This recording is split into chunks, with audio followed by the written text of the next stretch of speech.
എല്ലാവർക്കും edu with me YouTube ചാനലിൻ്റെ ഏറ്റവും പുതിയ വീഡിയോയിലേക്ക് സ്വാഗതം. ഇന്നത്തെ വീഡിയോയിൽ SSLC റിസൾട്ടുമായി ബന്ധപ്പെട്ട് വളരെ ലേറ്റസ്റ്റ് ആയിട്ടുള്ള അപ്ഡേറ്റുകളാണ് പങ്കുവയ്ക്കുന്നത്.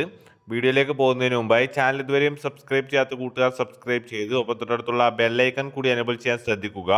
കൂടാതെ നിങ്ങളുടെ കൂട്ടുകാരിലേക്ക് ഷെയർ ചെയ്യാനും വീഡിയോ ഒന്ന് ലൈക്ക് ചെയ്ത് കാണാനും ശ്രദ്ധിക്കുക. കൂടാതെ SSLC റിസൾട്ട് ലിങ്ക് ലഭിക്കുന്നതിനും മറ്റുമായി എഡ്യു വിത്ത് മീ യൂട്യൂബ് ചാനലിൻ്റെ വാട്സപ്പ് ചാനൽ ലിങ്ക് താഴെ കമൻറ്റ് ബോക്സിൽ പിൻ ചെയ്ത് നൽകിയിട്ടുണ്ട്. അതിൽ ക്ലിക്ക് ചെയ്ത് ജോയിൻ ചെയ്യാവുന്നതാണ്. അപ്പോൾ നമുക്ക് നേരെ വീഡിയോയിലേക്ക് കടക്കാം. ഇന്ന് ഏപ്രിൽ 26 കൂടി SSLC വാല്യുവേഷൻ കംപ്ലീറ്റ് ആയിരിക്കുകയാണ്. ഇനി ടാബുലേഷൻ വർക്ക്സുകളും അതോടൊപ്പം തന്നെ ലിങ്കിൽ അപ്ഡേറ്റ് ചെയ്യുന്ന കാര്യങ്ങളും മറ്റും മാത്രമാണ് ബാക്കിയായിരിക്കുന്നത്. അതിനാൽ തന്നെ മെയ് 9 തന്നെ റിസൾട്ട് പ്രഖ്യാപിക്കുന്നതായിരിക്കും എന്ന് നേരത്തെ തന്നെ വാർത്തകൾ വന്നിരുന്നു. ഇനി ടാബുലേഷനും മറ്റു വർക്കുകളും ബാക്കി നിൽക്കുന്നതിനാൽ മെയ് 9 തന്നെ റിസൾട്ട് വരാൻ തന്നെയാണ് സാധ്യത.